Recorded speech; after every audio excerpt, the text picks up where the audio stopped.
Hello દોસ્તો, તમે બધા કેમ છો? અને આજના એક નવા વિડીયોમાં તમારું સ્વાગત છે. અને આજનો વિડીયો લઈને આવ્યા છીએ આપણે ઊંઝા પાસે આવેલા દાસજ ગામમાં, એ પણ ગોગા મહારાજનું. તો ચાલો દોસ્તો, હવે આપણે આ મંદિરના અંદર જઈશું અને દર્શન કરીશું ગોગા મહારાજના.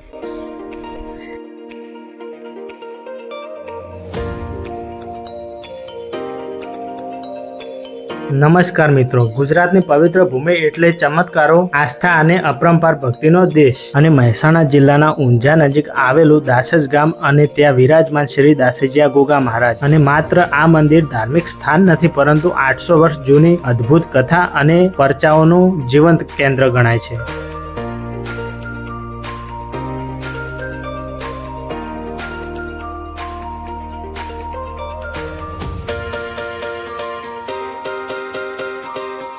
તો ફાઇનલી દોસ્તો, આપણે અહીંયા પહોંચી ગયા છીએ અને આપણી સામે છે ગોગાધામ. તો ચાલો દોસ્તો, હવે આપણે આ મંદિરના અંદર જઈશું અને દર્શન કરીશું ગોગા મહારાજના, અને તમને પણ એકદમ નજીકથી દર્શન કરાવવાના છીએ.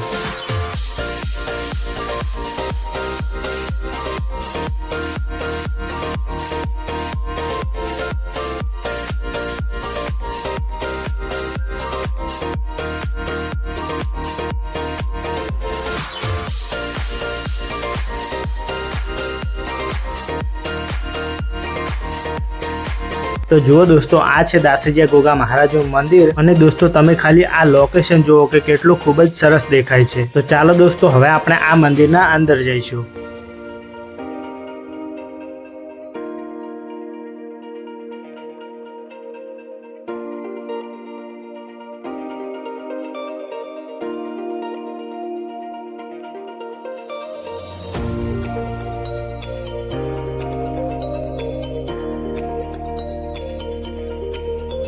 અને દોસ્તો, આ મંદિરના ઇતિહાસની વાત કરીએ તો આશરે 12મી સૈકામાં માળવાની એક દાસી પોતાના સગા સંબંધીઓ સાથે નીકળી હતી. અને આ જગ્યાએ આવતા જ તેના બળદગાડાનું પૈડું ભાગી પડ્યું અને રાતવાસો કરવો પડ્યો. અને રાત્રે દાસીને સ્વપ્નમાં સમુદ્ર નગરીના દર્શન થયા. ત્યારબાદ પાટણના રાજાની મંજૂરી મેળવીને અહીંયા ગામ વસાવવામાં આવ્યું. અને તેથી આ ગામનું નામ દાસીના નામ પરથી દાસજ પડ્યું.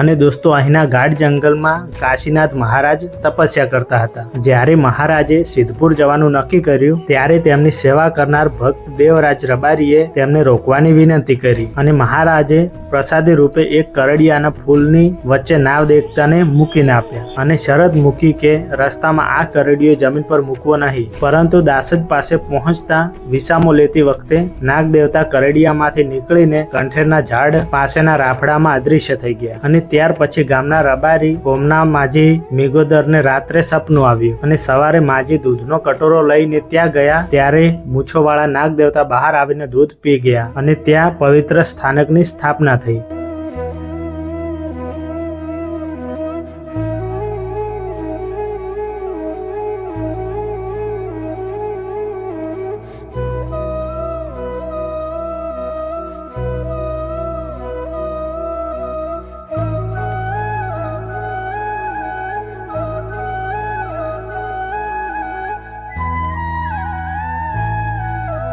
અને દોસ્તો, ભૂતકાળમાં જ્યારે કોઈ વ્યક્તિને ઝેરી સાપ કે જીવજંતુ કરડે, ત્યારે ગોગા મહારાજના નામે બાધા રાખવાથી અને દરબારમાં આવવાથી વ્યક્તિ સાજો થઈ જતો. અને આજની તારીખે પણ શ્રદ્ધાળુઓ અહીંયા માનતા પૂરી કરવા માટે આવે છે. અને અહીં ભક્તો દાદાને નારિયેળ, સુખડી અને દૂધની થાળી ધરાવે છે. અને નિસંતાન દંપતીઓને પારણા બંધાયા હોય એવા અનેક કિસ્સાઓ અહીંયા મોજૂદ છે. અને દર મહિનાની સુદ પાંચમી તેમજ લાંબ પાંચમે અહીંયા દૂધનો પક્ષલ થાય છે, જેનાથી બનેલી ચા પ્રસાદી રૂપે હજારો ભક્તોમાં વેચાય છે.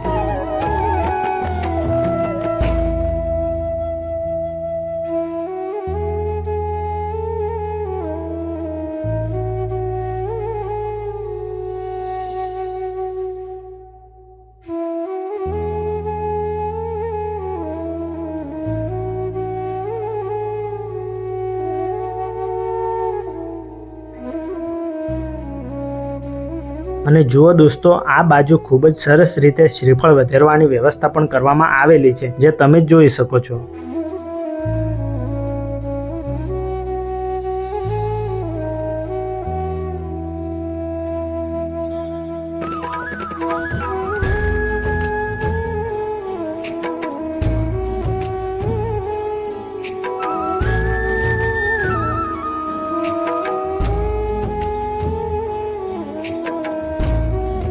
અને દોસ્તો, આ બાજુ શંકર ભગવાનની પણ પ્રતિમા બનાવવામાં આવેલી છે, જે તમે આ વિડીયોની અંદર જોઈ રહ્યા છો.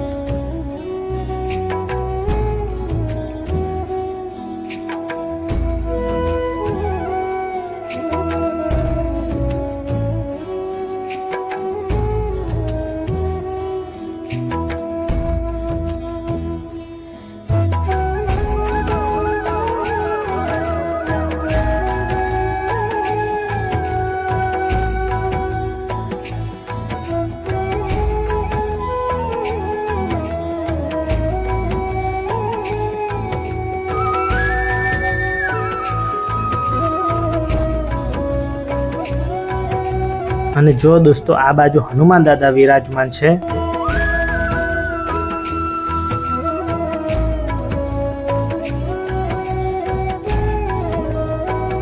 અને આ બાજુ જોઈએ તો ગણેશ ભગવાન વિરાજમાન છે.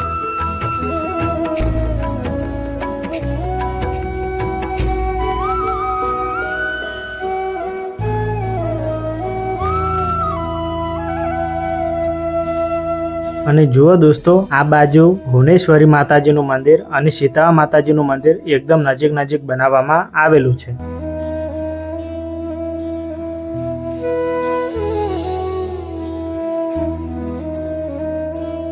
અને આ બાજુ યજ્ઞશાળા પણ બનાવવામાં આવેલી છે.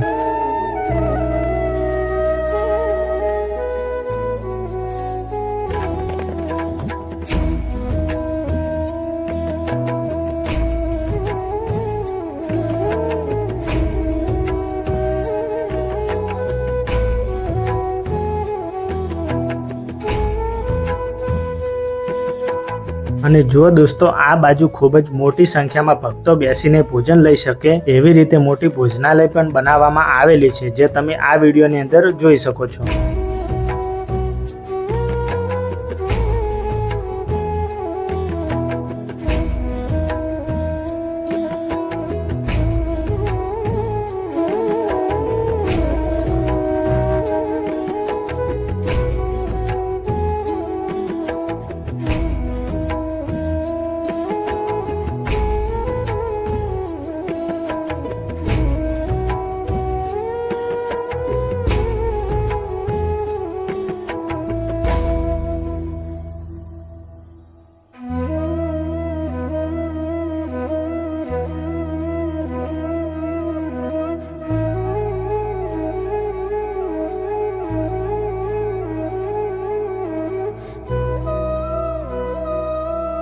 તો દોસ્તો, આજે પણ દાસજ ગોગા મહારાજ સાક્ષાત જાગૃત દેવ તરીકે વિરાજમાન છે. અને જો તમે ક્યારેય ઊંઝા કે મહેસાણા તરફ જાઓ તો દાસજીયા ગોગા મહારાજના દર્શન કરવાનું ભૂલતા નહીં. અને દોસ્તો, આજનો અમારો આ વિડીયો તમને કેવો લાગ્યો એ કમેન્ટ બોક્સમાં કમેન્ટ કરીને જણાવજો. અને આવા ને આવા ધાર્મિક વિડીયો જોવા માટે અમારી ચેનલને સબસ્ક્રાઇબ કરી લેજો, કારણ કે આવા વિડીયો તમારી પાસે પહોંચતા રહે. તો ચાલો દોસ્તો, આજના વિડીયોમાં આટલું જ હતું. ફરીથી મળીએ કોઈ નવો વિડીયો લઈને.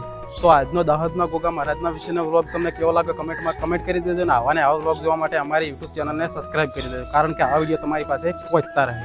તો દોસ્તો, આજના વિડીયોમાં આટલું જ હતું. ફરીથી મળીએ કોઈ નવો વિડીયો લઈને.